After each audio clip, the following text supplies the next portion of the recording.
Welcome back. It's the Big Blue Banter, New York Giants football podcast. I'm Dan Schneider, joined as always my co-host, Nick Falato. And today we're going to talk more draft. That's how it is. We're getting close. At the time of recording this, we're 2 weeks away from the draft. Wow, it came fast this year. I don't know if you're probably not going to hear this, and it will be 2 weeks away from the draft because we just have a backload of podcasts that we're scheduling out because we're grinding over here. But we're getting there. And so today what we wanted to do is break down a recent article that Nick put out on Big Blue View, and it was 10 players that he's higher on than the consensus big boards. And now Nick will explain exactly what that means in a moment. But fear not, we will also be doing a My Guys podcast. This will be much later in the process, maybe the week of the draft, where Nick and I break down the players who are our guys in this class. Now, that may mean there are guys for the Giants, or it may just mean there are guys in general. But these are the players that were much higher on the consensus. So this is similar to that, but there's going to be players named on that podcast that were named on this. But there's also going to be majority of the players named on that pod that probably won't be named on this. So it's like a bonus My Guys pod today, even though it's just Nick's guys, and we're going to go over them. And so that's where we're at. So, Nick, what's going on? Nothing, man. So I want to make this clear. This article that I wrote for Big Blue View, it's based on a 2023 consensus big board that is compiled by NFL Mock Draft Database.com. And they compile like 134 big boards, over 1,000 first round mock drafts, about 1,000 team-based type of mock drafts, and it changes daily. So you might hear this now, then the player that we're going over might be higher on that list. I'm not 100% sure, but this isn't necessarily what scouts are saying or even just what the big draft wigs are saying either. This is a big consensus board, and I was just basing on guys that I like relative towards that board. But Dan, I had something for you, man. I ended up checking out Pizza Bianco out here in Arizona. A listener told me about it months ago, and I wish I remembered exactly who it was to give them credit. And I was like, oh, let me try this out. This was my third time attempting to go to this place. It's very exclusive. You're talking about 3-hour waits, 4-hour waits. We went at like 2 o'clock in the afternoon, and we only waited an hour. And they actually just opened up a Colombian restaurant right across the way at Heritage Square from it. So we went and got empanadas first there, which was excellent. But I got to tell you, man, look, I'm all about, obviously, I'm Italian. I like the Italian environment, the family-oriented type of pizzeria atmosphere. This place did not have that whatsoever. Like the waitress told us, like, hey, you can only order now. So is this the only pie that you're going to get?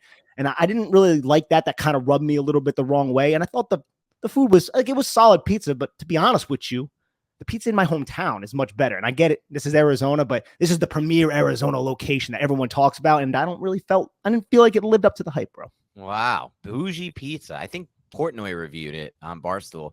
I think he gave it a high grade if I remember, but I don't love the bouginess of that. I agree with you. Pizza's not supposed to be about bouginess. It's supposed to be about the actual product. And I wonder, is it the coal fire based pizza? What kind of pizza was it? Like a margarita style? Yeah, it was coal fire. Okay. But yeah, so it's like that. It is my style. Like, if personally, I'm a huge believer in thin crust, crispy, coal fired style pizza. But I'm kind of with you. I feel like we'll see. Maybe I'll try it when I'm out there next time. Maybe not. That doesn't sound like it based on that experience. It sounds like you're not going back anytime soon, to be completely honest. But I don't like the bouginess of it either. So look, dude, I think it was fine pizza, but for the wait, it's okay. Wait is a big factor for you. You are not a fan of waiting for anything in life, my friend. Well, when you make something exclusive, you expect it to be like the best of something. And when it's not the best of something, that's a letdown. It adds too much to the hype. I mean, there's been very few things in life that have been hyped to me that actually lived up to the hype. I'll be honest. That's a big thing. When you're trying to tell someone about something, don't overhype it because you're only digging a hole for yourself. There's only been one thing in life that's been hyped to me as the best sandwich I'll ever have in America, and it lived up to the hype, and that's the Nick's roast pork with the broccoli rabe and the sharp prove in Reading Terminal. That's the only thing that's ever lived up to the hype. So, and Franklin's barbecue. I should stop saying that. Franklin's barbecue in Austin also lived up to the hype. To be honest, there's been a lot of things that actually have lived up to the hype. So I don't know why I went on that little thing, because actually, the more I think about it, some things have. But the point is, when it doesn't and when it falls short, it's devastating. Like, there's no, like, now an experience that could have been decent for you or solid for you becomes bad because it was hyped hard. You waited an hour. The waitress is kind of pissy with you. So those things, not good. But let's move on to Giants football. Let's move on to your 10 players from, and by the way, I just want to say this. I like how you did this. I think it's better to go with a bunch of consensus mocks. So you get a huge sample size to work with. So I think when we do our My Guys, we'll also probably use a consensus mock board because I think it's, again, a bigger sample size, better sample size because of it. So let's get into one player. And I know these aren't ranked in any order, like best value here, second best value, third best value, or anything like that. But let's get into maybe the first player you want to talk about who, again, these are Nick Falato's 10 players that he thinks are that he's higher on the consensus board. First, I want to start because there are a couple outliers on this board, right? And I was thinking about this draft just in general, Dan. There's a lot of outliers that I'm considering, more than usual. I'm typically like, look, if you're an outlier, if you're like Wan'Dale Robinson and you have Tyrannosaurus Rex type of arms, I'm not overly interested. But then it kind of got me thinking, this draft class has very good football players who happen to be outliers. So many outliers in this draft, Dan, that I think Malcolm Gladwell is going to be forced to write a sequel. You start right there with Bryce Young, Nolan Smith, the edge rusher from Georgia, Emmanuel Forbes, a Mississippi State corner that I absolutely love, Kalijah Cansey, who I love, the defensive lineman out of Pitt. Like basically all these entire top of the wide receiver class. The entire top of the wide receiver. Every good receiver in this class is insanely small. Except for JSN and Quentin Johnston. Yeah. And then you have Travius Hodges Tomlinson, LaDainian Tomlinson's nephew. He's another one from TCU, even though he had like 14 penalties this past year, but a very good boundary corner. Kind of reminded me of Darnay Holmes, to be honest, because he's going to be forced into the slot a little bit feistier. Maybe Darnay Holmes was at UCLA back in, what was that, 2020. But there's just a lot of players. Tank Dell, Charlie Jones, Nick Hampton, who will be on this list, not to spoil it. And then even like a Peter Skoronsky at offensive tackle. Yeah. People are like, can he play offensive tackle? It's like, dude, his feet are good enough to play offensive tackle, but he has short, like 32-inch arms. Right. Like, how is that going to translate? So I just found it kind of fascinating how many good players there were in this draft class that are outliers that I'm looking at for the Giants. And I'm like, I get Joe Shane took 2 last year in the top 100, but I'm not going to be pissed off if he goes and he selects some of these other outliers in this game. That is, yes, big people, they control this game, but speed is in vogue right now through the NFL. And some of these players, like Emmanuel Forbes, for instance, he's a player, Dan, to me, that I watched this tape and I'm not seeing him getting bitched around. He's not tentative at all in run support. So I'm like, how much of that 166 pounds affected him in college? Because I didn't really see it. Yeah, it'll affect him a little bit in the NFL, but can he grow into that? Right. And that's a great question. That's going to have to answer about a lot of these players. And I think the outlier side of this, we could do a whole podcast on this. We're not going to, but we could do a whole podcast on this. There's a lot to talk about. And I think this draft lends itself even more so to drafting outliers because from this standpoint, from the size standpoint, because this isn't a Planet Theory draft, to be honest. And I'm a big Planet Theory guy, but I don't find many Planet Theory guys. Like, you look at this wide receiver class, man. I think this is a crappy wide receiver class at the top. When you really like take a step back and think of who we've had in the past at the top of receiver class, like Devontae Smiths, Jalen Waddles, the Jamar Chases, like the complete package guys with the frame, with the length, with the hands, with the speed, with the film. There's just nothing like that in this entire class. The closest thing, I guess, is Jordan Addison, but he's 173 pounds. So it's like, how is that? That's not a thing. No, that's not a close thing because 173 doesn't usually work at the NFL. And people say, oh, what about Devontae Smith? Devontae Smith's film versus Jordan Addison's film is an entirely different story. You're talking about like a different tier of player, in my opinion. Would you agree with that on Smith versus Addison? Not even close. Absolutely.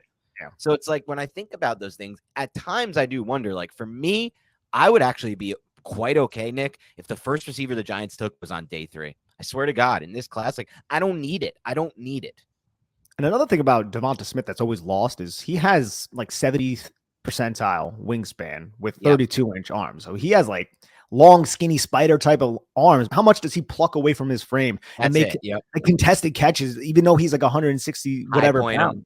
He high points them. Like he's a different type of anomaly. And it's just like, can these other outliers be like a Devonta Smith in the sense of just having immediate NFL success? And I'm not even just talking about the wide receiver position. I'm talking about a Kalijah Cansey. Yeah. I love Kalijah Cansey. But people are like, yeah, Aaron Donald, Pitt, all this other stuff. Aaron Donald had like what? Like, and I don't have it in front of me, like 34-inch arms or something. Right. Kalijah Cansey has like 31-inch arms. Yep. That is a complete outlier. And it will affect him at the next level. But he's predicated, his skill set at least, on winning one-on-one battles with his hands, with his counter moves, with how he employs them. And I just think in a phone booth, he can make you miss because he is so athletic. And that's what I love about Kalijah Cansey. But they're not one-on-one parallels between him and Aaron Donald, not just between skill sets, but even physically, physically built wise. And you're right. It's not just the wide receiver position. I just use that to bring up how maybe this is a class where I'd rather make my investment at wide receiver next year instead of this. Because I swear to God, if the Giants go to receiver at 25, Nick, we're not going to get a receiver next year in the first round. We just take ourselves out of that mark, probably. I mean, like maybe they fire off the board with a Wandale, then another receiver around one, another. But now you're starting to repeat the Jerry Reese blueprint at that point. And I don't know if you really want to repeat the Jerry Reese blueprint because it didn't really work out.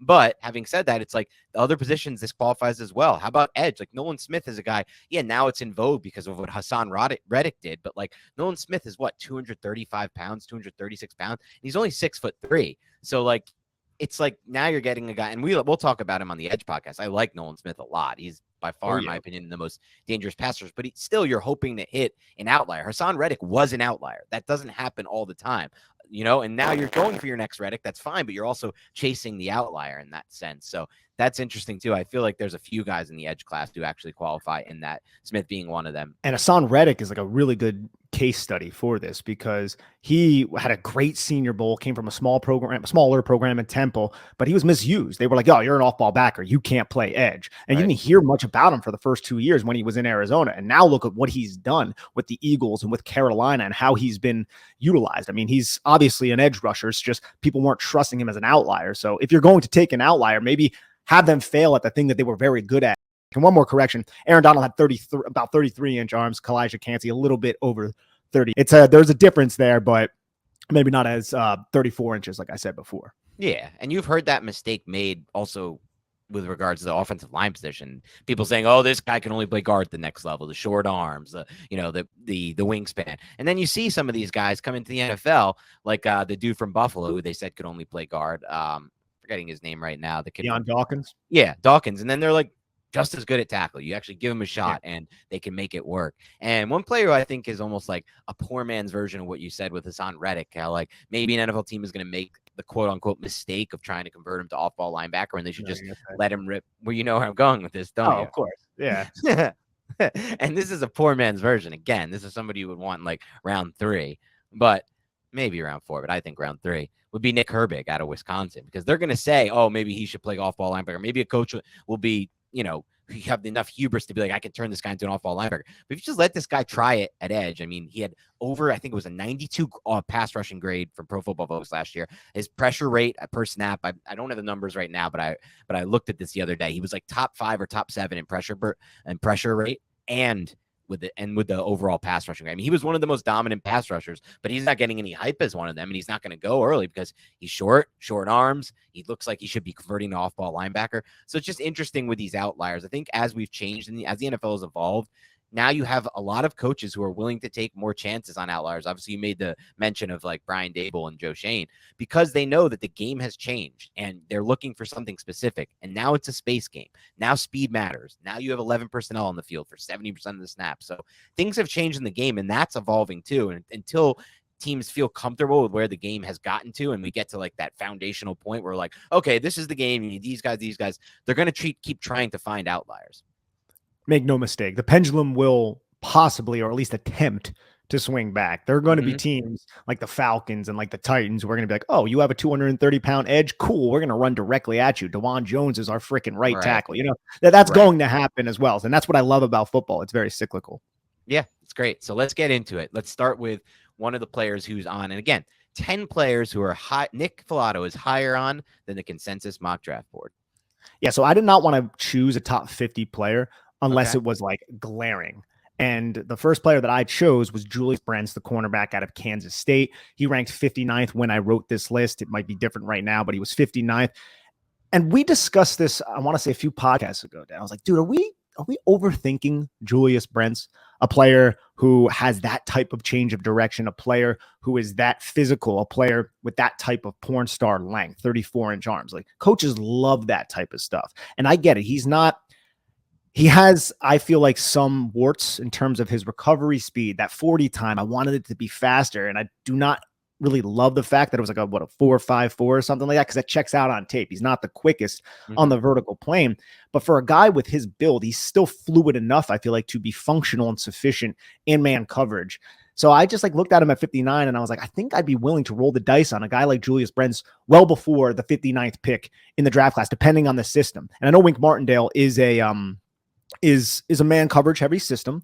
But at the same time, I feel like if you really hone in with Jerome Henderson on this guy's press skills at the line of scrimmage, I think he's a good enough athlete to hold up in man coverage, even when it is cover zero. And he's very physical up the route stem if you can get the most out of him with that length, with that body, with that frame. And I just really appreciate everything I've seen from him, even though it's not perfect. So at 59, I wanted to put Julius Brents out there just because I really think he could be a good football player at the next level, even though if his best fit isn't with Wink Martindale. That doesn't mean he won't have success with Wink Martindale, but I think his best fit is probably a more zone-based scheme. I really like this call, Nick. I think, and when you look at this profile, it's kind of an everything profile but the vertical speed. And when you have one of these, and we'll talk about this with other corners, one of these guys who's going to be a my guy when we get to that, also is the kind of have everything but one thing. The one thing that guy doesn't have is less important to me than this. This is a big one, not having that vertical speed. It could ultimately kill you at the NFL level. Like, my thought is, like, I'm curious about what you said, right? Like, to me, I look at Brents and I'm like, he's much better fit for a zone heavy scheme. Someone who's going to run like the Vic Fangio principle style defense. I could see him being an awesome corner in that. But then you say, like, I don't know if that means he's not a fit for the Giants and Wink Martindale, and you might be right. But I wonder with a guy like him, like, can you teach him a really good press jam type technique at the line of scrimmage? What about like you? I asked you this a couple of days, like maybe a week ago. I was just curious. This is not draft related, but I was curious if what you saw at the NFL level was more press bail or press man technique by these corners. And I think I talked to you and I talked to a few other people. I think what we mostly see these days is press bail, right? So with press bail technique, it's like, that's where I worry about the vertical speed a little bit more. If he's just getting a jam on these receivers and like throwing them off, which I kind of think Joey Porter is going to do at the NFL level, which I'm intrigued to see. Like, I feel like he's just going to be super long and powerful with these receivers and just jam their ass every time. But like, if he's in press bail, let's say, Brents, is that going to be a problem? Like, does he have the recovery speed in press bail to hold up? Because some of these dudes make things, like we talked about on one of the receiver podcasts, they're so freaking talented, like a DK Metcalf or something like that they can make it look like a vertical route and then just crush you with cutting into a dig or something like that. And then is he the type of guy? Because the only other thing I had, I said it was like a one flaw type of prospect with Brents, but the only other thing that is not like a flaw, but sometimes you're like, I don't know, is like the change of direction and like the hip fluidity. He's not like, he tested like it, but I think at times you'll see him on film and you're like, I'm a little bit, there's at least a little bit concerned as it translates to the NFL level.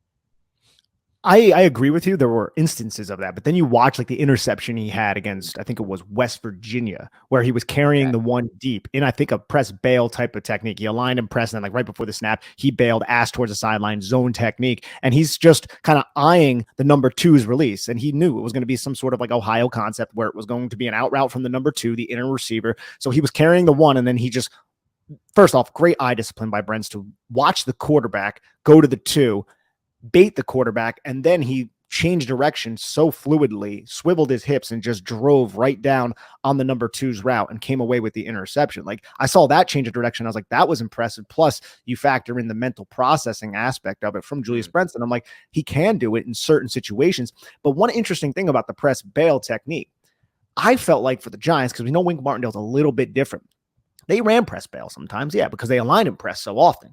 But there was a lot of press jam. There was a lot of, look, you're going to have to beat me. And when you have guys like a Dory Jackson, right, who's really fluid, he might not be the most physical in terms of his jam, but he's very fluid. He's going to be able to stay in your hip pocket. But now you add a Joey Porter Jr., you add a Julius Brents, who might not be as fluid as a player like a Dory Jackson, but what do they have? They have physicality. They can jam you. They can ride you right off the red line. They can toss you out of bounds, right? And I think in a Wink Martindale system, when you have a player as big, long, and physical, but might not be as fluid, there's still a lot of merit to that because you can impose your will and your physicality as long as you have good press technique, which we know Joey Porter Jr. has. And I feel like Julius Brents has the potential to develop that as well. Yeah, that's a great point because remember, just think about in the context of this system and what the Giants are. If you can get a corner in here, whoever it may be, Brents, Porter, whatever other players we're talking about, who are really good at press jam or any kind of press coverage, we are the type of team that isn't giving these quarterbacks a million days back there, just a million hours back there to just sit and progress. Like, we're putting the pressure on. We're sending simulated pressures all the time. We're sending extra pass rushers as well. It's not just simulated pressure. Sometimes Wink Martindale's sending 5-6 guys. So these quarterbacks don't have all the time. So if you have a good corner who can really get on top of the receiver and press him, that could completely throw the timing off and make it so that receiver is basically taken out of the play and they're playing with 10 players on the field. Exactly. And to that point, there are times, like you said, man, like Julius Brents can just hit that hit that jam. Then the quarterback is looking right in that direction. And then he's like, okay, he's not getting off his jam. I got to get to my second read like this. And by that point, if you're bringing 5, if you have 7 guys on the line of scrimmage, creating one-on-one matchups, sometimes we know Wink Martindale's a master at doing this, creating free rushers, that quarterback is going to die. That quarterback is going to have to either run or he's going to have to throw the football, just get it out of bounds, or get crushed by Kayvon Thibodeau, Azeez Ojulari, Dexter Lawrence, or whomever. So there is definitely merit to adding a player like that to disrupt the releases. I just think the guy has to be athletic enough to hold up in man coverage when he isn't landing that jam or when he is executing another different type of coverage assignment. And I think Brents is sufficient, at least functional in that manner. I love it. Let's get to your next player on the list. Yeah, so my second player on this list in terms of the rankings was Tajay Spears, who ranked at 76th. And I was like, 76 isn't totally unfair. I didn't think this was a huge reach by the consensus board. I can see him going around pick 76, but Devon Achane, the Texas A&M running back, who everyone's really high on, and I understand it. And look, he's going to be the type of guy who's going to have like 60-yard touchdowns. Everyone's going to be like, oh man, so good, because he's that track speed, home run type of guy. But when I watched the film between the two, I just felt like Tajay Spears was a better overall running back. And I get Achane has that deep track speed, but there were plays that Tajay Spears had throughout his tape that I'm like, dude, this guy is just maybe not as fast, but he's right there, right? Like he's opening up against USC. He had a couple long touchdown runs where you just see his stride, and he has a long stride for like a smaller guy when he really gets out into space, and he's just accelerating past guys. He's making safeties angles just absolutely disappear. I saw it against UCF as well. He had this really long breakaway run, and then you look at his time at the 40, and it's like a 4.52, and it's like, dude, I'm telling you, man, just off the tape, there are plays that where he's a lot faster than 4.52. And if you want a guy who can run in between the tackle, if you want a guy who can make plays out in the space, can kick it outside, and like we said, just does such a good job getting north to south, and also just contorting his body in a manner to where the defender, linebacker, safety, the alley defender, whoever it is, just does not get a clean shot at him. That's Tajay Spears. And I feel like he has just a better overall feel and vision for the game than a Devon Achane. So, and I don't want to like crap on Achane because I thought Achane, he's going to have a role, and I feel like he can be successful as an NFL running back, much more niche than a player like Tajay Spears. So I was like, you know what, Tajay Spears, I like him a lot. I feel like everyone does. 76, is that fair? I can be talked into it, but at the same time, I like him more than some of these other running backs that are listed above him, specifically Achane. So I wanted to put him on the list. Yeah, I think you did an eloquent job of breaking down all of it, the traits there. I mean, it's a very complete profile, and then you also have a unique ability in my mind to change directions and basically have that weird, I don't know how to explain it, that I guess natural, innate feel for angles on the football field. That's how I describe it. There's no way to like quantify it, but I see it with some of these guys in the open field. Zay Flowers to me is just like that innate feel for finding space when in the open field. Then in addition to that, like you said, that violent running style to get north-south and that ability to just shake off consistently those leg tackles consistently because he plays with great leverage and because he has great contact balance. For those who want to hear more on Tajay Spears, you can go to back in the podcast feed because we did a full draft profile on Spears earlier this week or whenever this drops. I don't know, but at some point we did a full Tajay Spears draft profile. So you get the full thing there. But one last thing I want to say about this pick is I like how you first opened this up, Nick. Nick said, it feels like cheating placing Spears on this list. It really does feel like cheating because Tajay Spears to me is such a lock to provide value where he's taken in this draft. Now that may not be true. Someone may say, F it, we see what you're talking about, or not what you're talking about, but we see it too. Let's take him at 45. Let's take him at 44. And that's like, okay, that's fine value. I get it. But if he's sitting around in the 70s, like here it says 76, if he's sitting around in the mid 70s, like that's just a cheat. It's a cheat code to me. It's an easy value play pick. So I love this call by you. And we're going to get to another player next who I feel like also is cheating. And we actually haven't done a draft profile on him yet, but I knew you loved him. We've already talked a bunch off pod. It's a double my guy here. Like we both just see the film and can see it so clearly. But once again, it's another small dude. Tajay Spears is 5'9", 200 pounds. This dude is actually even smaller than Tajay Spears.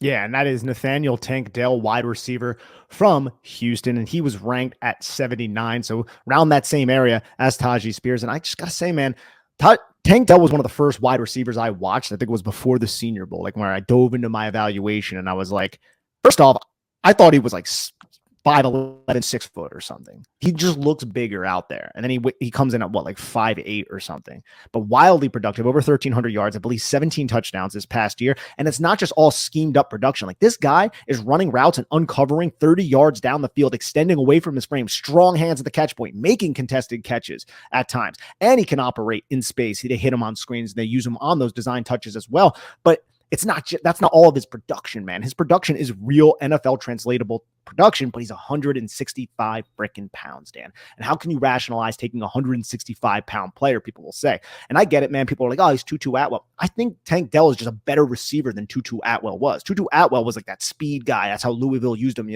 Right. Like, Tank Dell's running dig routes and like making catches over the middle of the field, just behind the safety, concentration, everything. Like, I think the word I used was fun. That's the adjective I used. Like, his tape was such a joy to watch. And I think there's few wide receivers in this draft class, maybe not any, that are more fun releasing off the line of scrimmage and how they angle their body, man. This guy's micro movements are freaking insane. I would never want to be a cornerback on an island against Tank Dell because his feet, it looks like he's dancing, man. It looks like he's doing like bachata or something, bro. They're just like going crazy. And then he just fucking explodes and he's just at the flag. And by that point, he creates like 3 yards of separation, hauls in the football, easy touchdown for Houston. So I really just love this kid's tape. I understand he's like the outlier of outliers. I hope he goes to a progressive NFL-minded head coach and offensive coordinator, and they leverage his skill set because, yes, I'm a little concerned about 165 pounds, but you look at just traits, man, he has translatable traits. It's just, can he overcome his lack of size?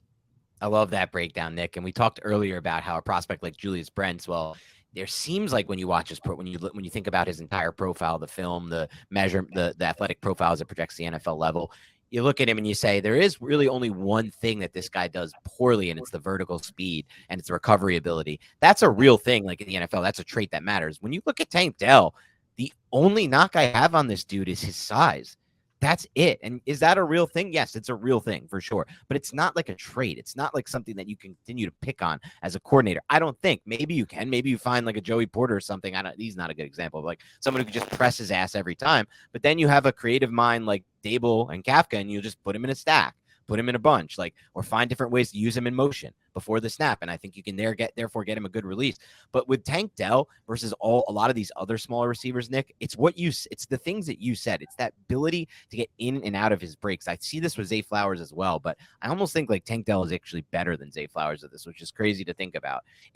Can he run a dig route? Yeah, he can run a dig route despite being 5'8", whatever, 165, whatever you said he was. Maybe he can play a little bigger, but like he can run a dig route. I liked him when he was coming back to the quarterback too, like on curls and stick routes. I thought he did a good job of breaking on those too. Then you see in red zone reps where he's winning in the red zone. And I think that's the key. You watch these red zone guys. In the old days, we used to think, oh, you want to get a red zone threat to your offense? By the 6'4" dude, like the Brian Edwards type, who's like 6'5", huge frame, you throw him fades. But fades suck. It's literally the least efficient play you can run in the red zone. Now you have guys, and we saw this last year a little bit with Isaiah Hodgins, who I think does a good job of winning with release off the line of scrimmage in the red zone. You're seeing the best red zone receivers are the ones who have release packages in the red zone. Hunter Renfrow is unbelievable in the red zone and he wasn't last year because he was injured, but in the past, look at 2021 tape. Hunter Renfrow was one of the best red zone receivers in the NFL. Why? Because of his release package, because of the micro movements that you talked about, Nick, that ability to just keep that corner just basically off guard. And then eventually you make your break and you're open and you have that separation. Tank Dell, to me, doesn't really have a single weakness in his game other than his catch radius, which doesn't to me at least matter as much in a Daniel Jones offense, because catch radius is not something that is really stressed in this offense last year. In my opinion, it's not really something that's important for a Daniel Jones type quarterback. And then two, just size. Can he hold up? Is he going to get injured at the NFL level? Are people going to be able to press him off the line of scrimmage? These are real question marks for sure, but they're the only question marks. So to me, he's ranked 79th here. I'd be happy where the Giants could take him starting at 57. If you told me today, Nick, that in 2 weeks from now, the Giants will take Tank Dell at 57, I won't be mad at that pick, dude. I really won't. And this is where we get into the bigger question, though. It's like, it does kind of suck now. We didn't like it at the time. Neither of us really liked the Wandale pick at the time. And now it's like, I really wish that was something else. Anything else, dude. Interior offensive line for me to get excited about. Interior defensive lineman, an edge, corner, safety, literally anything else but Wandale Robinson. Because it's like, do you want to double down on a Tank Dell? Do you want to take a Jordan Addison? Do you want to take a Tyler Scott? Players who I really like their tape. But we just took Wan'Dale Robinson. So it's like, where does that leave us with these super short guys? How many can you compile on one roster and still try to win a football, and still build a football team out? And we know Joe Shane has stressed separation is the most important quality in a wide receiver, right? And Wan'Dale Robinson, he can create separation. Tank Dell, he can create separation, but you don't want a bunch of Smurfs out there. You're right. You don't want a bunch of Smurfs out there. But I'll say this, man. I've seen a lot of snaps of Tank Dell against press, Tank Dell against guys who are up towards the line of scrimmage. He steps on a million ants. He sells his release packages so well. He had this crazy scissors release down at the Senior Bowl. And look, I don't really like getting too crazy about Senior Bowl one-on-one reps because they favor the wide receiver so much. But the way he had the body control and just the overall movement skills to land that scissor release, it was wild. Like that's going to, if he has that type of foot movement ability and control at the line of scrimmage, which I also saw throughout his entire tape, he can shake certain defensive backs who aren't as disciplined. And sure, those really good long physical press corners might give him some issues. But I do think his floor right now, and that's why second round might be a little bit aggressive to me, even though I love him so much. His floor right now is an elite kick returner with like difference-making gadget ability. People are like, oh, this is Kadarius Toney. It's like the Giants took Kadarius Toney in the first round. Kadarius Toney, bigger guy, more physical guy than a Tank Dell. But there are Dell's tape better than Toney's. What do you think about that? Yeah, I think so. I think Toney is better at changing direction. But since Kadarius Toney, I think Tank Dell might be my favorite in terms of going 0 to 100. While changing direction. I think Tank Dell might be my favorite guy that I've seen since Kadarius Toney in doing it. But Kadarius Toney, like, he had a lot of issues in terms of, I don't want to say off the field, but it didn't seem like he could really pick up the playbook. That was his big knock. Yeah. I don't know if Tank Dell can, but if he can, then you can really get the most out of that type of player, even though he's smaller than Toney. And I think there's still room for that on this roster, despite the fact that Wan'Dale Robinson is there. It's just, where do you select? If the Giants trade back in round 1, get another second round pick, another third round pick or something like that, then maybe I would feel much more comfortable about investing a day 2 pick in a guy like Dell. But damn, do I love this guy's tape. And that's fair, too, because one thing we never talk about, we're just talking about, all these players and positions. We never talk about what it means to the actual Giants today invest in another 5'8", 160-pound dude right after doing it with Wan'Dale, with massive premium type picks, 44 overall, 57 overall. These are picks you don't get back. These are your premium chopped, swings at this thing. And we're not taking Planet Theory guys there. We're taking these super small dudes. And something to think about. But I will say this, man, we just watched Wan'Dale tape last year, and we just watched Tank Dell. Tank Dell's a better prospect than Wan'Dale Robinson to me in basically almost, if not every single way. Like, I just don't know if there's any way that I like Wan'Dale more. You probably do. Let me hear it if you have anything. I don't necessarily have something, because I do think I like Dell better than Wan'Dale Robinson, but Wan'Dale Robinson was a running back. Okay, so like he's new to the wide receiver position. I feel like he's maybe a little bit more physical than a Tank Dell, but just in terms of being a wide receiver, I like Tank Dell better than and Wan'Dale Robinson had 100 yards against Houston the game before he got injured. Like, he proven he can provide production at the NFL level. It's not that I don't like Wan'Dale Robinson. I think he's going to be like pretty productive for the Giants and a fine value ultimately because of the production. But now that we have a class with this many type of guys, I don't know. I watch Tank Dell, and to me, there's nothing he does worse than Wan'Dale Robinson in my mind, at least. And I think he has a much higher ceiling too, based on the things that you talked about there. But it is what it is. We'll see if the Giants make another swing at one of these pint-sized receivers. It would be really interesting if they did it again. But time will tell. Let's get on to your next player here. We're moving on to the defensive back, a guy who I don't want to call a safety. I think he'll be a safety NFL level, but I think he has shown some interesting they use them all over. He could be a box guy. I think he could be somebody who lines up over your slot and provides like an immediate improvement over a Darnay Holmes type. So let's get to that player right now. Yeah, Jartavius Quan Martin out of Illinois. Like you said, a defensive back. I think this guy is the perfect fit for what the Giants want in a positionless type of secondary option, a chess piece, if you will, somebody you can align over the slot. And I think he would be an upgrade over a Darnay Holmes, somebody you can align in the deep half because he's that fluid. Like, this is an elite level athlete. We're talking about a 1.44 10-yard split, which is insanely quick, and it pops up on his film. It's not a mistake. It's not just, oh, he's a good tester. We're talking about a 44-inch vertical, an 11-1 broad jump. This is a player who reportedly is also a really hard worker, so he has that character element to this. But if you watch his tape, dude, there are some frustrating aspects that are easily correctable. Like, he doesn't maintain the best body presence in man coverage, and there are times where he gets overly aggressive and tries to jump plays, similar to like a Marcus Peters. He has that, he's that mentality, which I respect because you want takeaways. You want the gold, go for the gold, go big or go home. But it did lead to him getting burnt sometimes. And that's something that I'm like, oh man, that's frustrating, but that's coachable. And he has the athletic ability to come away with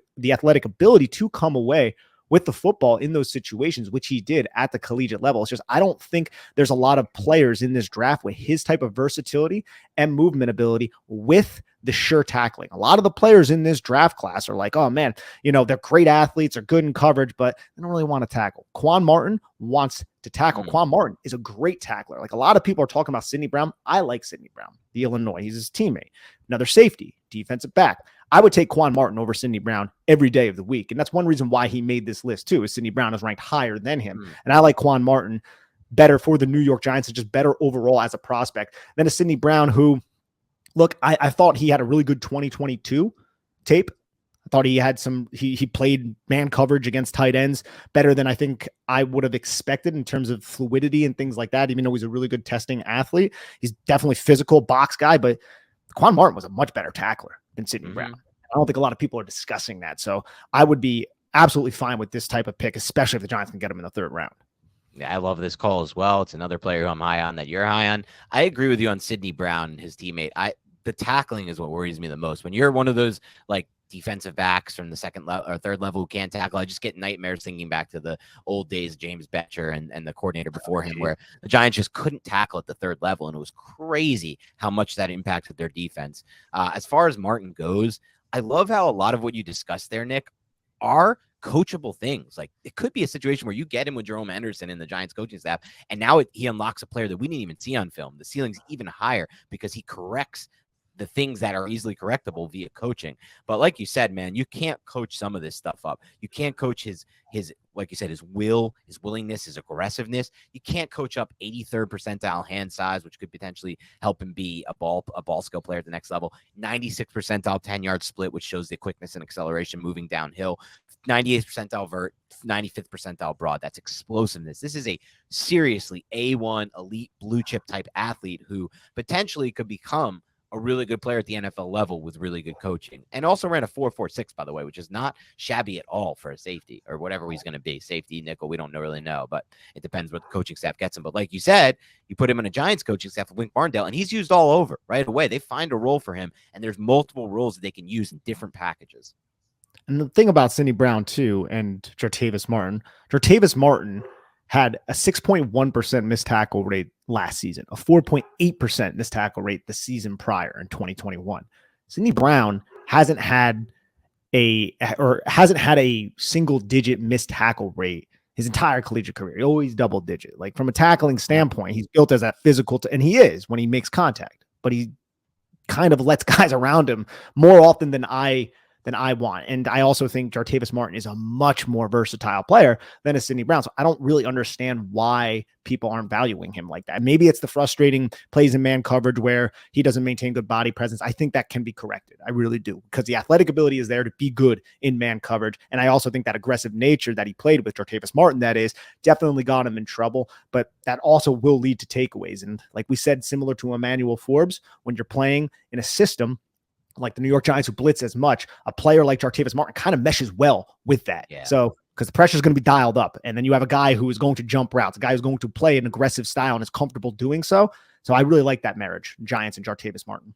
And if he can be what I think it's possible he can be at the NFL level, as in an upgrade to what the Giants currently have at over the slot and nickel packages with Darnay Holmes, that to me is a much more valuable position upgrade than people are talking about. Because if we actually got a really good slot corner to play over these slots, that's where a lot of the NFL offense is generated these days, from these slot receivers. And it's the easiest. It's always it's not always, but it's typically the two-way go route for these receivers, which makes it a lot easier, and it makes it a much easier read for the quarterback.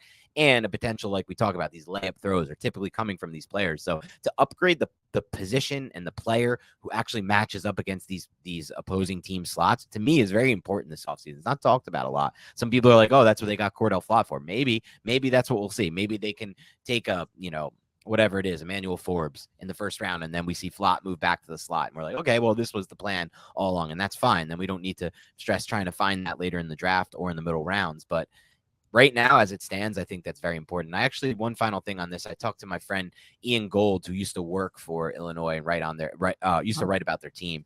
And I tried to get the insight on the Illinois 3 defensive backs in this draft, and Chase Brown, a player who I also like, Sidney Brown's brother, who I think could be a nice steal at running back. I mean, it's insane how many potential steals there are at running back in this class. It's actually a joke how deep this running back class is. I'm gonna be pissed again. I've said it before. I'll say it again. If the Giants don't get running back, I don't give a crap what their plan is with Saquon Barkley. If they want to resign him long term, they don't get a running back from this class. It's too talented. But anyway, he gave me the lowdown, and what he said is one of the things that he really likes about these guys protecting the next level is there's so much upside to that fact that they played in that Lovie Smith defense for so long, and they really had no clue how to use these guys, Witherspoon, Sidney Brown. And he described it, and I agree with it, as a very lazy defense. I think Lovie was running a very lazy defense over the Illinois. I remember the first game Graham Mertz ever played for Wisconsin, the biggest recruit we've ever got in the history of our program at quarterback. As excited as I could possibly be about anyone for sports team since the Giants drafted Eli Manning.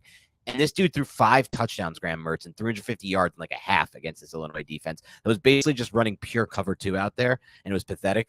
And then Graham Mertz turned into one of the biggest busts in Wisconsin history, never looked the same. And I just remember watching that Lovie Smith defense that year, and it was just as bad. It was lazy as it gets out there, in my opinion. So, and it's backed up by the guys who actually watch the stuff. So I think there is some value in the fact that they didn't really know how to use these 3 talents for a while. And then finally last year, we started to see it. Good old Brett Bielema came in, and they used a lot more man coverage. But let's move on to another Big Ten defensive back, and that is Purdue's Corey Trice. This guy's going to be 28 by the start of training, or 23 by the start of training camp. So he's a little bit older, but I heard somebody say that he is like a knockoff, a discount version of Joey Porter Jr. So I was like, let me go watch his tape. And I see that as well. And this is somebody who is recovered from a torn ACL in 2021, and he played in 2022, had 9 PBUs, had 2 interceptions. I would say that he's not as disciplined as Joey Porter Jr. at the line of scrimmage, but he has that type of length. He is a physical cornerback. He's not the most fluid, but I did appreciate the tape that I saw from the physicality standpoint, from the run support standpoint, and I think he would be maybe a better zone type of corner, but he was at 119, which isn't too unfair to me, but he's a player that I just recently got turned on to, and I was like, you know what?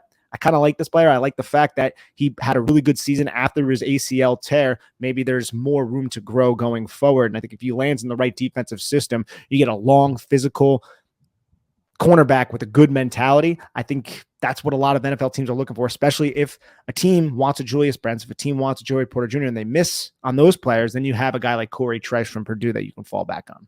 I like that call as well, too. It's a bet on traits type of pick, and I'm always a big fan of betting on traits, especially day 3, where I think he will ultimately end up going. I do kind of agree with you. He's better fit in like a Pete Carroll style defense, and I think about just because of Tariq Woolen last year and what he was able to do. But having said that, if he is kind of like a discount Joey Porter, or in some ways maybe he can be, that could be another example of a player you get in front of Henderson, and you get in front of these Giants coaches, and they can figure out some way to use him that maximizes his skill set. So it's something interesting to consider. Also, as you noted, and I think it's important and worth saying, players do typically tend to improve greatly the second year off the ACL. So like you said, last year was the first year off that ACL tear. So the second year, they're typically better athletes, so maybe there's also some upside, again, in his athletic profile moving forward. So Corey Trice, the cornerback out of Purdue, someone to keep an eye on potentially for the Giants on day 3. Probably better fit for a zone-heavy scheme, but still some potential there to be a press man corner for Wink Martindale. How he plays the football at the catch point. I just love that type of physical-minded cornerback. And when you have some sort of baseline athletic ability, again, he's not an elite athlete, but a baseline athletic ability that allows you to play man coverage with that length, with that physicality, then I'm more than likely going to be interested in you as a prospect. So that's kind of why he's there. But let's move on to the next guy. This is a Dan Schneier favorite. This is a Nick Falato favorite. I don't know why I have 2 wide receivers who are both going to be my guys for Dan and myself. And that is Purdue's, like another Purdue guy, Charlie Jones, who was at 157. And I can already say, and I understand why people are hesitant on Charlie Jones, right? He's not the biggest guy. He's kind of an outlier, I think, in terms of his size. He's in the 170s. He's not the most athletic, but he's a functional athlete. But Dan, I think he's going to be that just reliable safety blanket for a quarterback who doesn't even need to create all that much separation because he can make contested catches, which we saw against Joey Porter Jr. in the Penn State game in week 1. And we saw all throughout this season, basically setting records for Purdue, over 1,300 yards, wildly productive, sitting there at 157. That's a value to me. And I know he's not the sexiest, but I just think he's going to win over a fan base because he's just so reliable, so consistent. And again, he's a really good kick returner, similar to Tank Dell, very good kick returners. That's the floor. And I think their ceiling is even higher. And I think they'll reach that ceiling because of all the traits that they showed throughout their college tape. Yeah, Charlie Jones, wide receiver from Purdue. It's a player that both Nick and I love. I think we both see like rounds upon rounds of value about where he might eventually be taken, or, you know, here it says 157. I think he's a top 100 player in this class personally, maybe not too far ahead of that because of what Nick said. The size is not great and the age is not great. But part of the reason the age is not great is because he fizzled. It's not that he fizzled out. He was in 2 stupid offenses that sucked. He was at Buffalo. That offense sucked. And then he was at Iowa. That offense sucked. And they didn't use him. And that almost, to me, adds more value to his profile because if he played all 4 seasons at Purdue or however many seasons he's been, I think we'd be looking at like insane stats and everyone would be like, no, you got to take this guy at least on round 3. Like he's going to be at least productive. Because he didn't, I think that helps boost his value.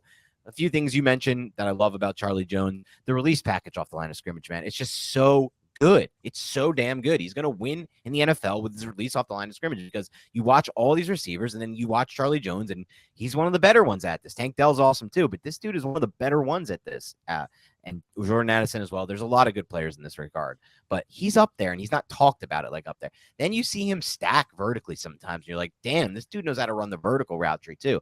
But then finally, my favorite thing about Charlie Jones is how many times did we see him take hits over the middle and catch the freaking ball? Like this guy has great contested catch ability for a small 180-pound athlete.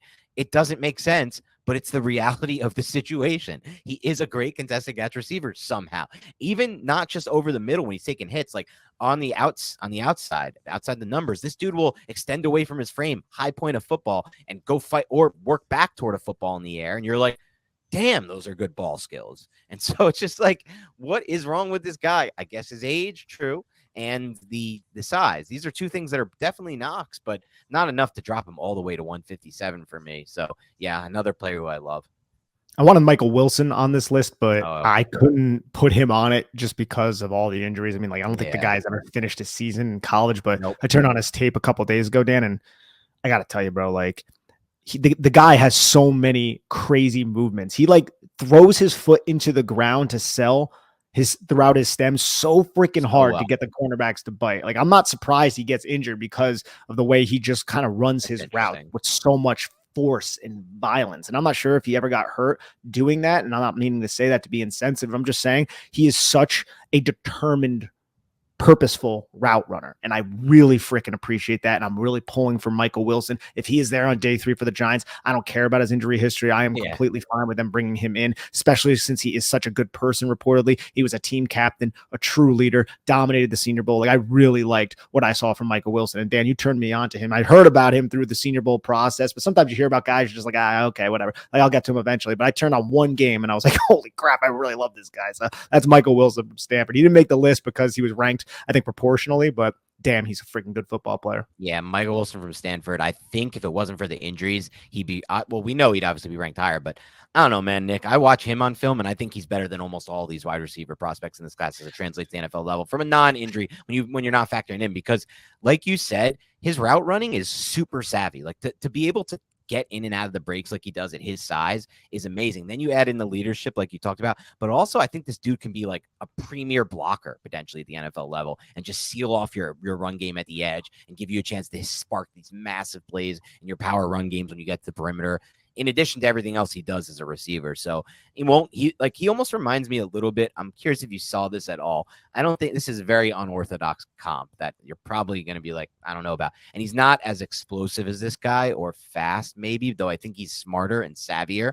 But he reminded me in some ways of George when I watched George Pickens out of Georgia last year coming into the NFL. That was kind of what I thought about. Just that kind of like huge body, but somehow, despite being such a long athlete and a big athlete, he's able to contort his body and make it look like he's like a Charlie Jones out there running routes. That's actually a really interesting one. I never put that together with George Pickens. I thought, and I think I might have heard this from somebody, but I know Michael Wilson is a much bigger type of player than this guy, but think about Seattle Seahawks Golden Tate. Oh, interesting. Because Golden Tate was like what 5'10", 5'11". Yeah. Michael Wilson's like 6'2", Mhm. but Golden Tate played a lot bigger than 5'10", 5'11". And he was also a very purposeful, determined route runner who just blocked his absolute ass off when he was at his peak. And going back to his Notre Dame days and the Detroit Lion days. And let's not forget the 1 year, the 3 games that he spent in Philadelphia before coming to the Giants. But that was it wasn't my comp. I heard it, I think, on a podcast, and I was like, that's interesting. And when I was watching his film, I was like, I can understand how somebody would make that parallel. Not a big comp guy, though, to be honest. The difference in size comps kind of takes me away from it, but I think just from a play style standpoint, it made some sense. Would you say I'm going to convert you into being a bigger comp guy? Because remember, I'm going to try next season. I'm going to be more compy next season. I am. Be more compy next year, because the thing with comps is we don't have to be right about these comps. I just think I do agree with what my one friend said, who's like, more of a novice football fan, and he's not even. He's, by all real standards, he's a diehard football fan. By the standards of the Big Blue Banner podcast, where we're talking team and X's and O's, I guess he would be considered a novice fan. But he's like, people like us, we need it. We need to hear what he can be like and what he has traits of this type of player, and just to get the framework and just to get the wheels, the gears churning. And I kind of like that take. But anyway, let's move on to your next player that you're higher on the consensus. It's a player I haven't seen at all, so this one's all on you. It's hard to find his tape, so I only watched one game of Nick Hampton, edge rusher out of Appalachian State. 6'2", 236-pound, fifth-year senior with just under 34-inch arms, 9.5-inch hands, ran a 4.58 with a 1.55-10. Vertical jump solid, 35.5. Broad was 10 feet. He didn't do any of the agilities at the combine. So I turned on the week 1 game against North Carolina, and to me, he jumped off the screen, was very explosive, flexible. His ability to kind of corral his feet and turn tight corners in a very controlled manner and then explode after the turn into the quarterback was very impressive. He had a sack against Drake May early in the second quarter, executing that same exact trait that I just described. I think his frame suggests he's not going to be all that great against the run. And that's what I've also read just from other people who have seen more film of him. I didn't see that really come to bear in the UNC game. I saw him actually anchor down against a double team. I was like, oh, okay. But I'm just like, this is a 236-pound guy who's playing at App State. It's probably just a one-off. And I just haven't seen enough film of this player to really give you a firm understanding of how he defends the run. So I'm going to default to the people who have seen much more film. But I'll tell you, he has the quickness. He has the burst and explosiveness that are very, very impressive to me. So I'm interested in him where he was ranked at pick 175. I think I'm going to have him higher. I'm basing that off one game, but it was one game against an ACC opponent when he had, I think, like 6 or 7 pressures. He was everywhere in that game, and he was harassing Drake May. So that's where I'm at with Nick Hampton, an Appalachian edge, an undersized one. Okay, Nick Hampton, edge rusher out of Appalachian State. Let's move on to your next guy, a player I have watched and I also really like. And I'm curious why he hasn't gotten more buzz after just putting together such a dominant athletic profile from a testing standpoint. That's the part that surprises me why he hasn't gotten more buzz. It's a player I first kind of caught my attention when watching another player who I love in this class, Zach Charbonnet. So we can get to him right now. Yeah, that's John Gaines II, interior offensive lineman out of UCLA. He was ranked 201st, and I was like, damn, this is somebody who was on an offensive line that was a semifinalist for the Joe Moore Award. They also have, I think, Antonio Mafi, the other guard, the left guard, because John Gaines II is a right guard who's on that line. So UCLA, and we talked about it when we went over Zach Charbonnet, they had a really good offensive line, and that's when I kind of got turned on to John Gaines. And then that was kind of around the same time when I was watching Charbonnet that the combine happened. And the next thing I know, I was like, oh my God, this guy blew up the combine. And it's just overall, for me, it's his movement skills, man. I have a profile over at Giants Country on him, but it's his overall control, his movement skills. What he tested came out on tape. But the reason why he is low is it's all technical, man. It's how to use your hands. I don't think his anchor is all that great. I feel like his best fit in the NFL is going to be as a zone blocker. It's going to be as a zone rusher. I feel like he's just got all the range to make those reach blocks, to scoop on the backside if he needs to. I feel like he's not going to be a bruiser, which is an issue maybe for the Giants, because the Giants are – it's unique with the Giants. Giants ran a lot of power gap. Giants need guys and they want guys who can move. Mark Lewinsky might not get the credit that he deserves in terms of his ability to get up to the second level. Like he's like damn good at it. Like he takes really good angles. He hustles. He's not a bruiser really. I don't know if the Giants want a bruiser. Josh Azudu, I feel like he can be somewhat of a bruiser, but he's more of a controlled athlete, similar to what John Gaines. It's just, can John Gaines kind of improve that anchor, improve his pass protection ability and his overall technique? But I picked 201 or whatever the hell he's at. Man, I would take that any day, man. The Giants have taken linemen in the last decade that I would not believe are near the potential of a John Gaines. So I just felt like the value was there and he had to make a list just based on that. Yeah, and I think that ultimately he's gonna come off the board way sooner than this consensus mock. Like you don't have first of all, they say one of the most telling athletic testing drills from a translation standpoint across all positions is the 20-yard shuttle with offensive linemen. Now there's been like one or two misses. The dude the Eagles drafted was a miss, Dillard, but he also dealt with a ton of injuries in his early career in the NFL. But you look at the list and there's just a slew of just knock it out of the park hits for these like high percentile shuttle guys. This was a 94th percentile short shuttle guy, 96 percentile 3-cone. The change of direction skills are phenomenal. 97 percentile broad jump explosiveness, 93rd percentile vert explosiveness, 94th percentile 40-yard dash, 88th percentile 10-yard split for the quickness and acceleration.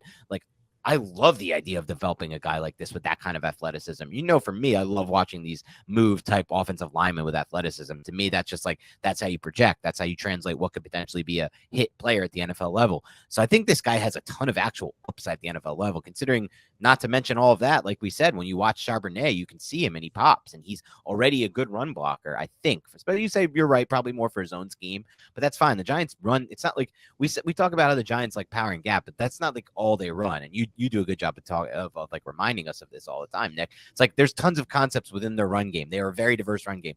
As we always said, throughout the season, we saw Kafka and Dable add in new concepts to the run game essentially every single week. There was something they put in the run game that you didn't see previously on film, which was, by the way, not even remotely close to what we saw with the Jason Garrett era, and then just nothing close to it. Like Pat Shurmur's just running inside zone the entire time, 90% of the time. Just amazing to me, like thinking about it from that standpoint, Nick. Like the difference in coaches, like how could there be one coach who runs the same shit over and over again, and then one coach who's like weekly adding new things? How is that a thing in the NFL? Every single coach should fall into the bucket of, I'm adding new wrinkles to my run game or to my pass game on a weekly basis to keep defensive coordinators off guard. There shouldn't be a single coach that falls in. And you could say like, oh, what about Shanahan? No, Shanahan runs outside zone, but he also adds, like you said, so many components to his run game. And I think of all these like crappy ass run games we watched this year. Like, what was the one run game the Giants shut down this year, despite them having an elite running, not an elite, but like an elite talent at running back?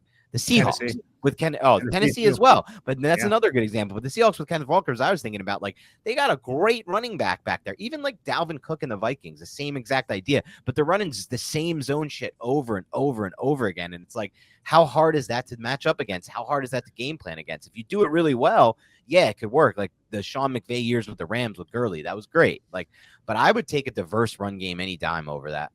Same here. It's adjusting to the fronts. I mean, the Giants just aligned a lot in like a 5-man front in their base personnel against Tennessee. And every time Derrick Henry tried to get off tackle, they just shifted with the line of scrimmage and elongated him all the way to the sideline. And those backside pursuit defenders who were unblocked always tracked him down, whether that be Jihad Ward or whoever it was. Yep.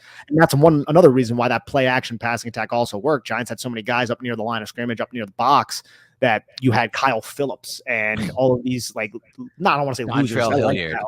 Yeah, you had those guys kind of like carving the Giants up in the central part of the field. And then Dontrell Hilliard became a huge thing because the Giants had you and me out there starting at linebacker during that game. Yeah, that was a bad linebacker game for sure. It's week one. What the heck is going on here? It's week one, and we're like dead at linebacker from the start last year. It's crazy the personnel they tried to put out there at linebacker last year. They've done a good job already. Just Okereke alone is, thank God. And hopefully they add another in this draft. And one of the final players you're going to mention, by the way, is a linebacker. So we're going to get to him last. There's one more guy in between him. So let's first get to the corner out of Oregon State who you listed here. Not even going to try to pronounce his first name. I've also never watched this player at all, but I do like the frame here. Yeah, so it's Rayshawn Wright, but it's spelled Rejzohn. But I believe the pronunciation is just Rayshawn Wright. And this is a 6'2", 193-pound cornerback with 32.5-inch arms. And I feel like if the Giants do forego going corner in the first round, and even if they don't, You can invest in this guy. He's going to be around in day 3. And I actually really kind of liked his tape. And I've seen a couple games. I saw Utah. I saw Washington. And he had a play against Utah where he carried a vertical. And at first, it looked like he was beat by maybe a little bit, maybe by a step. Then he was able to get right back into the hip pocket, showed good recovery, opened up his gate, and then just played right through the catch point to force a PBU. And he had 2 PBUs against Washington as well. One where he aggressively jammed the wide receiver, double ham jam, which is really risky.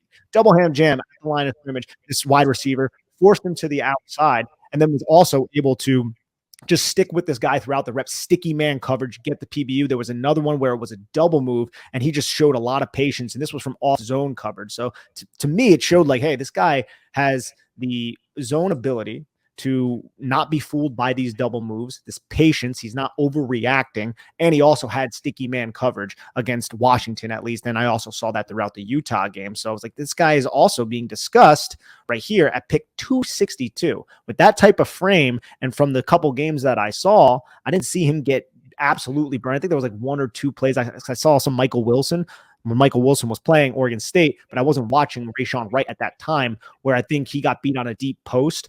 But I also believe in that game, because it was a quarters type of look, thought that the safety was going to be there. So I'm not going to hold that against Rayshawn Wright. But PFF would say that was probably a touchdown surrender by Rayshawn Wright in that game. So that late in the draft, 252, I think I really would.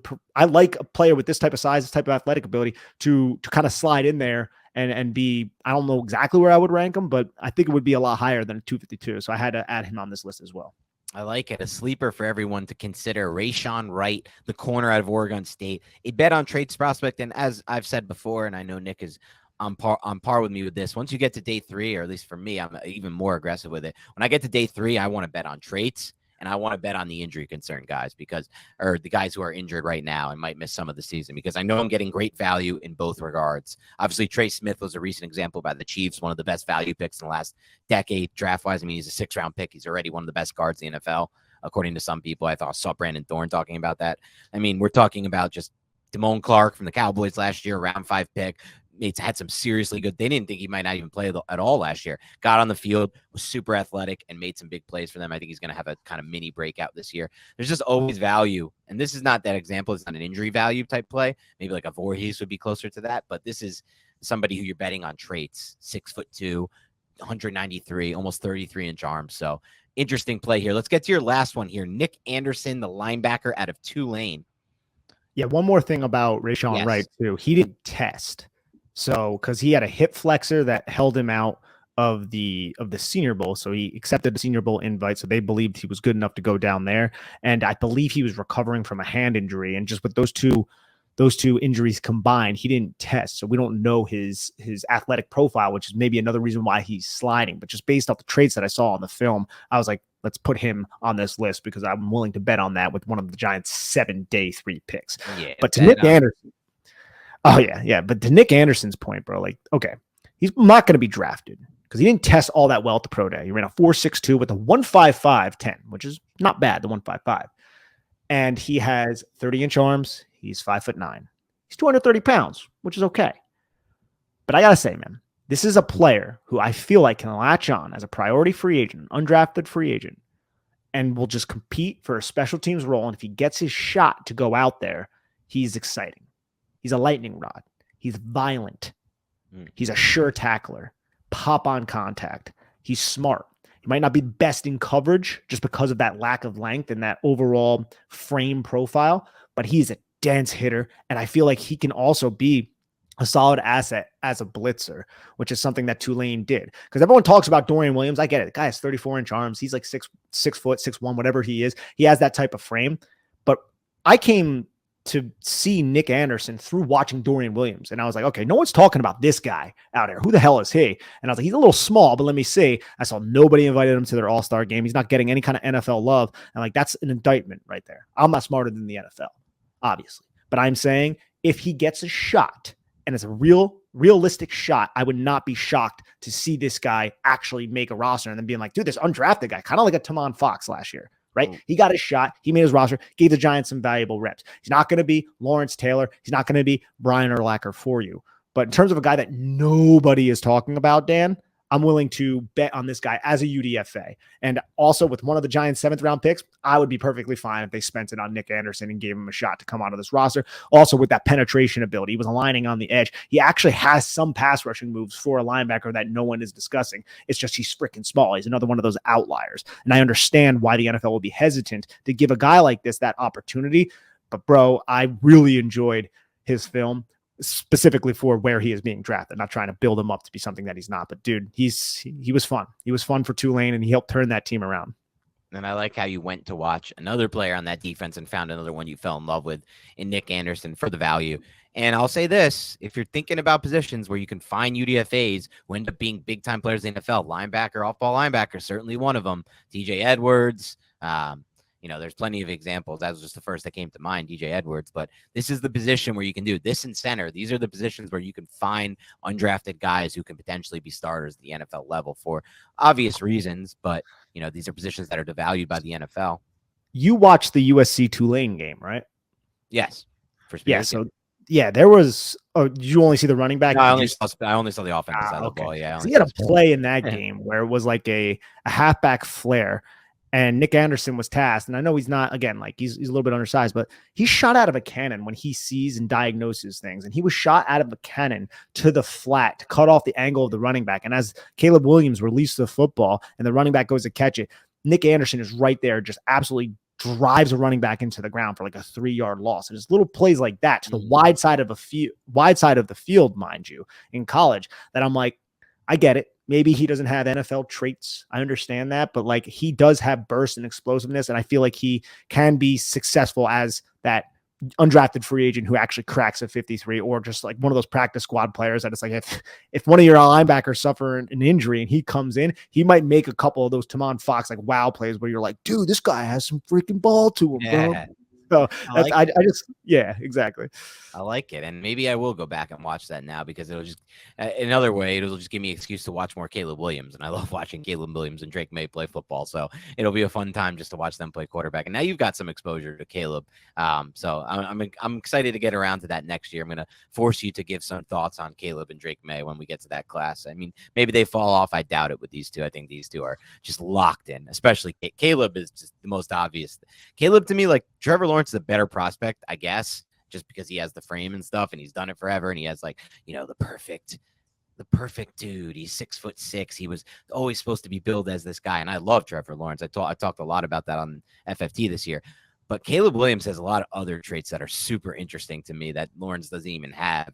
And I think Caleb Williams is a surefire as a Trevor Lawrence type prospect. And we'll see it next year as it plays out. If you rewatch that game, watch number 1 on Tulane's defense.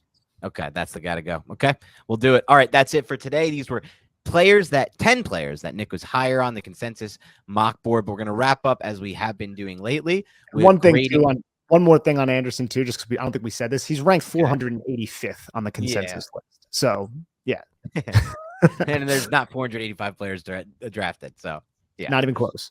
Not even close. Almost double, almost half of that. Okay, let's wrap up with Dan Hughes, who has a mock draft for us to grade and rank, or to grade and analyze. Dan Hughes says this is the best Giants pod. Thank you, Dan. He says at 25 overall, Nolan Smith fell to me, and he's using the Pro Football Network mock simulator for what it's worth. Nolan Smith at 25. At 57, Jack Campbell, the linebacker at Iowa. At 89, Zach Charbonnet, the running back at UCLA. At 129, Jonathan Mingo, the wide receiver at Ole Miss. And at 160, KJ Henry. I like it. I mean, obviously all of our other picks were not made, but just for the top, you're really focusing on defense, which the Giants need. You get that running back at 89. This is a really deep running back class. I like the value of Charbonnet at 89 because he's definitely a player for me that would be ranked probably in the top 60. So I really like that value. Mingo, I feel like didn't have too much production at Ole Miss, but I like the traits that he shows. And I think there's definitely development there, especially for a day 3 pick. And KJ Henry, look, I watched a lot of Clemson defense, but I never focused on KJ Henry. Yeah. And I keep seeing his name pop up. So I probably have to go back and watch a little bit more. I talk all day about Brezzy, Trenton Simpson, and Miles Murphy, but KJ Henry's one guy that I don't feel comfortable talking about, even though I watched a decent amount of Clemson. That's fair. I mean, we should always note that. And I'll say this, I don't know if you gave a grade there. Did you give a grade there? Oh, grade. I'm going to give it a nice B+. Okay. I think that's a fair grade. I think I might go a little higher. A- for me. I really like Nolan Smith's upside as a pass rusher for the Giants, and then you kind of have a really nice rotation with him and Ojulari, potentially Thibodeau if you want to mix him in. Jack Campbell at 57. I don't love Jack Campbell at 25 overall, but if you can get him at 57, I really like Jack Campbell at 57 overall. Him and Okereke now as your two linebackers. That to me is a really intriguing upside play there for the Giants. Then at 89, I love Zach Charbonnet. Like Nick, he'd be a top 60 player for me for sure. I would love to have him on the field. You can leave him in any all downs if you need to. If Barkley gets hurt again, and he could be your lead back, or you could just have him as a change of pace. Love that pick. Mingo is a player I've watched a little of, Nick. I don't think I'm going to be as high on Mingo as a lot of people. A lot of people, at least on my Twitter sphere, especially in the fantasy side of things, are in love with Mingo and just look at the traits and feel like he's like the lock guy. Like he's going to be like the clear best value. Everyone's sleeping on this guy. He has like first round potential, or not first round in the draft to be drafted, but like first round type of player potential, grade type potential. I don't know if I see it with Mingo. I got to watch more, because I think there's a chance that I'm just not going to like him as much as everybody else does. Like I like Tillman more than him watching him, and I like Michael Wilson more than him as well. Definitely. So I don't know. We'll see. And I haven't watched any of Henry, but definitely an A- for me, because I love Campbell at 57 and I love Charbonnet at 89, and Nolan Smith at 25 is more than fine for me. And Dan, we also have one from Go Big Blue 2424 2424 2424. I'm not sure exactly how he wants that read, but he has 4 picks for us. And I really like this. And I know you and I would both be happy about the first 2 picks here. 25, Kalijah Cansey, Pitt defensive tackle. Now you got that penetrator, outlier, right? 57, Emmanuel Forbes, cornerback, outlier. I love Emmanuel Forbes. I don't personally care that these are 2 outliers right here, because I think they both offer something very specific, very unique to your defense, and 2 things that the Giants really just didn't have last year. Yes, Dexter Lawrence is good enough to be a one-gap penetrator in terms of his acceleration and stuff, but Kalijah Cansey is like 150 pounds less than Dexter Lawrence. Not really, but I'm obviously just joking around. But Kalijah Cansey can be that one gap penetrator, and you have him next to Dexter Lawrence, man. You're talking about making people miss. 89, A.T. Perry, wide receiver. I believe on the consensus board, he is ranked specifically right now directly at 89. Haven't watched this film yet. I've heard good things about him, but I'll reserve my judgment. And then 128, Ricky Stromberg, the center out of Arkansas. And at that point, if you're not going to go out there, John Michael Smith, Joe Tippmann, Luke Whippler, the kid from Michigan, I'm okay with getting a Ricky Stromberg at 128, because I think he can be a functional starter in the NFL. I like this draft as well. What's the grade you're going to give this one? Oh, good A. Okay, an A. I like this draft. But I got to like watch A.T. Perry. So like there's a little bit of a caveat there. Yeah. I'm going to give it an A as well. I've watched a little of A.T. Perry, not much. A.T. Perry is intriguing. I like that he was dominant from a ball skill standpoint in the red zone with, I think, 30 touchdowns throughout his career. What I don't like about A.T. Perry is, again, I've been burned with these types of prospects a lot with the Brian Edwards build, like that. They're big, they're dominant at the collegiate level, but once they get against NFL corners, they just don't look as dominant anymore. They can't be pressed, and there's just no separation any time. So I worry about that. I worry about his age as well with A.T. Perry. And I think that system, too, at Wake Forest is a little Fugazi as well, just the way they generate some of that production. So is it Fugazi? I always say Fugazi. I think it's Fugazi. I think that's why you laugh. I always say Fugazi. Okay, that's I'm why not, I think it is Fugazi. Correcting you on your pronunciation. I mean, look, if there's anything to correct me on, there's a lot of things to correct me on. There's one thing for sure to correct me on. It's pronunciation of Italian-based slang. So I don't have the best track record with that. You actually don't somehow for 100% Italiano, but 100% Paisone. But with Perry, I don't know. We'll see. I have to watch more of him, but it's the only pick I don't like. I mean, look, we did a What Will We Do mock draft a couple days ago, and Nick took Emmanuel Forbes at 25. I took Kalijah Cansey at 25 for the Giants. So now we get both at 25 and 57. You can't knock the hustle there. That's as good as it gets. So then with Ricky Stromberg, I haven't watched much of Stromberg. I'll be honest with you, Nick, once you get into that range of center in every draft class, I'm just not very enthused. Like, I hope it works out. I hope you find it, but I don't know. With center for me is such a weird position, Nick. I almost want to just like wait and get my Frank Ragnow whenever that class comes and just like take it, or even like Tyler Linbaum maybe last year if they could have traded back in. And I wasn't as high on him, and I think I was already proven wrong. I thought he might be a little undersized for the NFL, and he did not look at all that way. But like otherwise, when you start to go into this like round 3, 4, 5 projected range, I feel like you hit a ton of Hennessy's that are just like not ever making it the NFL level. I don't even know if they're better than a Feliciano type at all anyway, or any of these other dudes that you can just like take off the waiver wire and just find, or somebody you can convert from another position. Like I start to really worry when you get to like the round 3 through 5 range in general at center. I just don't see them translating that often in the NFL. But I feel like you would rather take your swing on a Stromberg at 128 than Yeah, take one of the top 3 at 25. for sure in that for that front. But I would almost rather see them go 57 than that range, if that makes sense. So a Or Joe even like Tippmann at 89. Yeah, 57, like a Titman, or I think John Michael Schmitz has a shot to fall to 57. Maybe not that far, maybe. but I think there's a pretty decent shot he falls to 57 personally. I mean, Creed I would be Humphrey. all over that personally. Yeah, and I'm good with that. I've always said from the start, like when I said with John Michael Schmitz, I like John Michael Schmitz at 57. I don't like him at 25, but I do like him at 57. So if they take John Michael Schmitz at 57, great. They take Titman at 57, great. Like anyone really in that range. And I'm not going to hate the Stromberg pick. I just think at that point, I don't know if it's a gamble. I don't know if center's position I would target at that point. I'd rather take a chance on like a Michael Wilson there, someone who could be a difference maker for your team if he stays healthy, or even like, I don't even know. I'd have to look at the board, but just somebody with a little bit more upside to me. But again, this is me saying this, and I haven't gotten to Stromberg, so I don't really know what he is, and a lot of people love him. So he may be just as good a profile as Whippler, and I don't even know. And then in that case, I'm like, all right, well then maybe I move him up, and I consider this crazy value at that point. But then again, the NFL teams will probably catch on to that as well, right? I would imagine. Yeah. So we'll see. But anyway, that's all we have for today. A couple mocks reviewed and a overview of Nick's 10 guys that Nick's higher on the consensus board. Thank you so much for tuning in the Big Blue Banner podcast. Those of you who have said, and you're correct, I should be promoting this at the beginning of the shows. I keep forgetting, and I will next show, hopefully. But please help us grow by leaving a rating and review on iTunes or Spotify. If you leave a rating and review on iTunes, in the review, you can post your mock draft, and we will read that here and grade it and analyze it like we just did with those two. Otherwise, please help us grow by subscribing to our YouTube page. We're now over 3.2K.